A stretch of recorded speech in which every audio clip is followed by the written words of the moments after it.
L'Iran a fermé son propre espace aérien justement au moment où Trump a annulé son voyage de ce week-end, a renoncé à assister au mariage de son propre fils et est retourné à la Maison-Blanche au plus fort de la crise. Ce samedi 23 mai 2026, Téhéran a restreint les vols dans la partie ouest de l'espace aérien iranien. Zone sensible dans tout scénario d'attaque venant de la direction d'Israël, de l'Irak ou des bases américaines au Moyen-Orient. Alors que Washington discutait de nouvelles options contre le régime, Trump n'a pas traité cela comme une affaire ordinaire.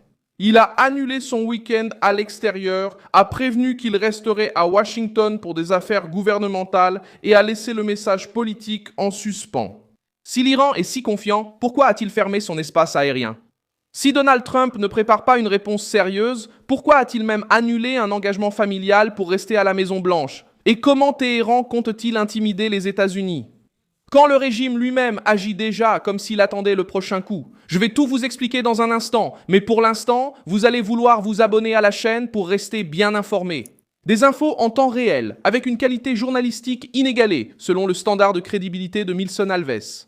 Trump n'a pas seulement changé son agenda, il a annulé le week-end qu'il avait prévu en dehors de Washington, y compris la participation au mariage de Donald Trump Jr. avec Bettina Anderson aux Bahamas. Reuters a indiqué que le président a évoqué des obligations urgentes du gouvernement pour rester dans la capitale américaine, tandis que d'autres informations ont indiqué que la décision est intervenue au milieu des négociations concernant l'Iran et Israël. En pratique, l'image politique est forte. Alors que Téhéran ferme son espace aérien, Trump se retire au centre de commandement de la Maison-Blanche, signalant que la question est désormais une priorité présidentielle. Le blocus aérien iranien touche principalement la partie ouest de l'espace aérien, précisément la zone la plus sensible en cas d'attaque, en provenance d'Israël, d'Irak ou de bases américaines au Moyen-Orient. Avec des restrictions dans des aéroports comme Tabriz, Kermanshah, Havas, Shiraz et Yazd, Kerman, Kish et Abadan. En termes simples, l'Iran a fermé son propre espace aérien là où il craint le plus l'entrée d'une menace. Ce n'est pas une décision courante dans un cadre civil ordinaire. C'est une décision d'alerte, de défense et de peur calculée. Ce mouvement intervient après des semaines de guerre, de menaces et de négociations bloquées. Les États-Unis font pression pour empêcher l'Iran de conserver une capacité nucléaire et pour rouvrir le détroit d'Ormuz sans chantage, taxes ou contrôle iranien sur ce passage international. Lorsqu'une nation restreint les vols civils, réduit la circulation sur son propre territoire et met sa défense en alerte, elle dit au monde qu'elle se prépare déjà à un scénario d'attaque, de représailles ou de lancement de missiles. C'est là que le fait prend tout son poids. Si le régime iranien était à l'aise, il n'aurait pas besoin de vider le ciel. La Maison-Blanche est également passée en mode d'alerte. CBS a rapporté que le gouvernement Trump se préparait à une éventuelle nouvelle série d'attaques militaires contre l'Iran, bien qu'aucune décision finale n'ait été prise au moment du reportage. La même source d'information a indiqué que des membres du secteur militaire et du renseignement avaient annulé leur plan pour le week-end du Memorial Day, une mesure considérée à Washington comme un signe de prudence opérationnelle. L'Iran a fermé son espace aérien parce qu'il a compris que la pression américaine était passée du discours au calendrier. Le week-end est devenu une période à risque. Trump est retourné à Washington.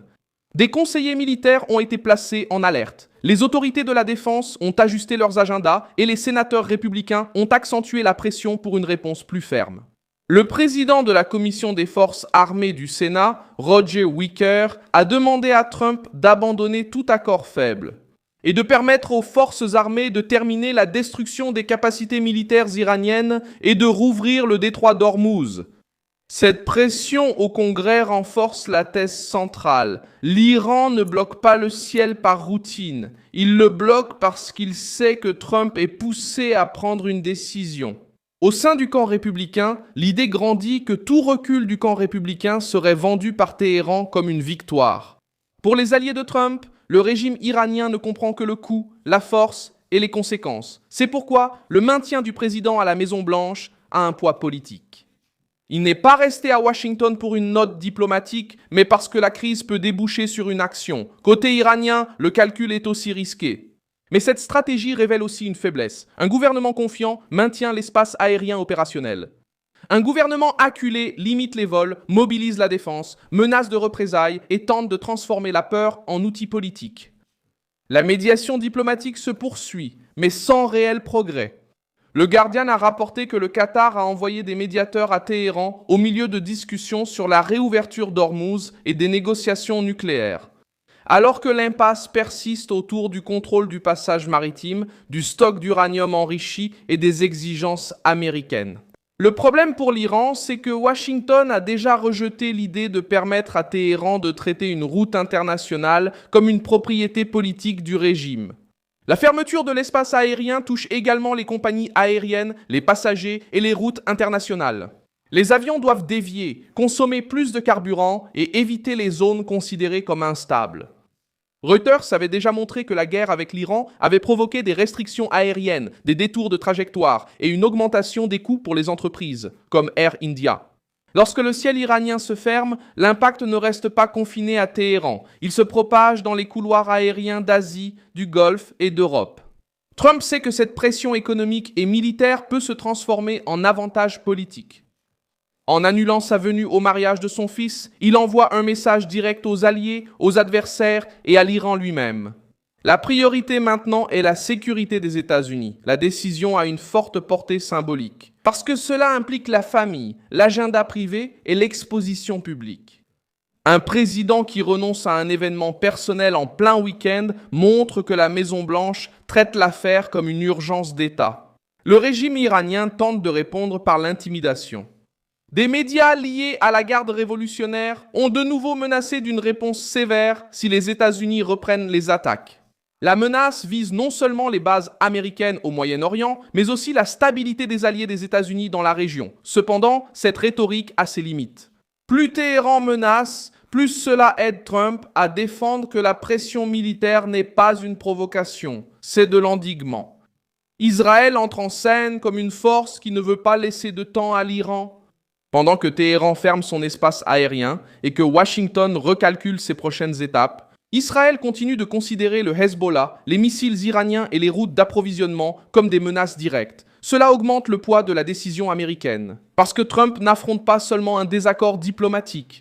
Il doit gérer un ensemble d'alliés, d'ennemis, de bases militaires, de routes commerciales et un risque nucléaire sur le même échiquier. Le point le plus délicat maintenant, c'est le temps. L'avis aérien iranien court jusqu'au 25 mai, mais ce délai peut être prolongé si le régime estime que la menace persiste. Dans ce genre de crise, le temps compte. Chaque heure de ciel fermé indique que les compagnies aériennes, les militaires et les gouvernements considèrent l'espace iranien comme une zone à risque. Et chaque heure que Trump passe à Washington montre que la Maison-Blanche ne veut pas être prise loin du centre de commandement. Le monde comprend que la prochaine nouvelle peut venir de Téhéran, de Washington ou d'un radar militaire quelque part entre les deux. Je suis Milson Alves, internationaliste, et mon objectif est de vous tenir bien informés en disant la vérité chaque jour. Les liens des actualités se trouvent dans la description de la vidéo. Likez la vidéo, abonnez-vous et, à la fin, consultez les commentaires pour vous impliquer encore davantage dans la communauté Milson Alves.